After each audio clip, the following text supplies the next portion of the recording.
ba hindi ka na kilala na ako'y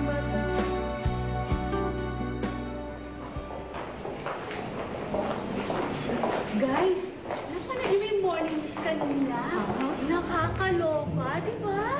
Sinabi mo pa! Sayang, hindi ko napanood ang totoong away nila.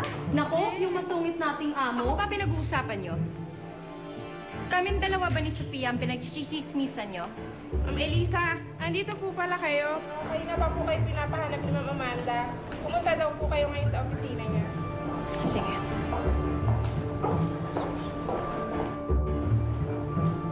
Napaka-chismosa nyo.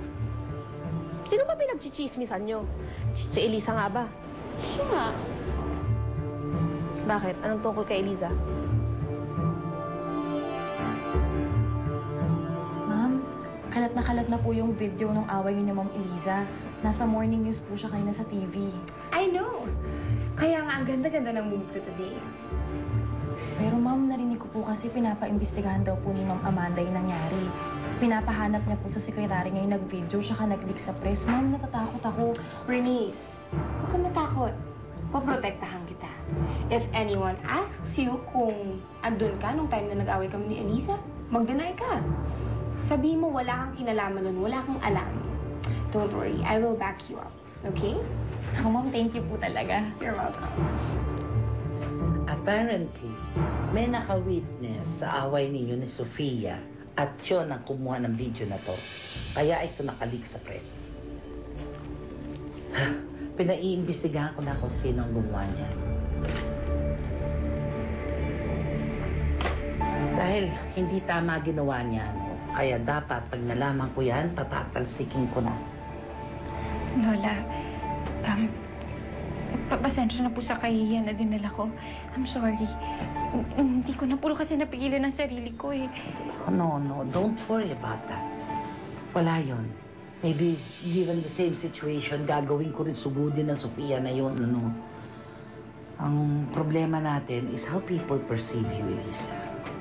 Tatapatin kita. Yung pagkakasugod mong yan kay Sofia, nasira image mo. You look petty and immature. And it is not becoming of a COO. Lola, gusto niyo po ba mag-resign na lang po ako para mabawasan naman po yung kahihiyan na dinala ko dito? No, ayoko mag-resign ka. At hindi mo dapat gawin yun. Dahil wala na akong makakasama rito magbantay dyan sa Sofia na yan. Pero Lola, ano pong gagawin ko? Hindi ko naman po maatim na humingi ng sorry o makipagbati kay Sofia. I understand you. Pero kailangan makaisip tayo ng paraan para makabawi ka. Siguro, importante sa ngayon patunayan mo ang sarili mo. Patunayan mo sa lahat ng tao na kaya mo ang iyong posisyon. Magpapakitang gilas po ako sa trabaho ko. Yeah. Yun ang kailangan mong gawin. Pakita mo sa kanilang lahat na kaya mo yung trabahong yan. At lalong-lalo na sa daddy mo. Ipakita mo sa kanya that you are deserving of the position and no one can take your place. Alam ko na, Lola.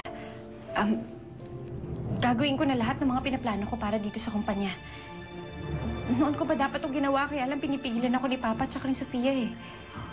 Now you have my full support. Salamat po. Pangako ko po, Lola. Hindi ko po kayo bibigoin. Gagawin ko po ang lahat. At papakita ko sa lahat ng tao na hindi kayo nagkamaling piliin ako.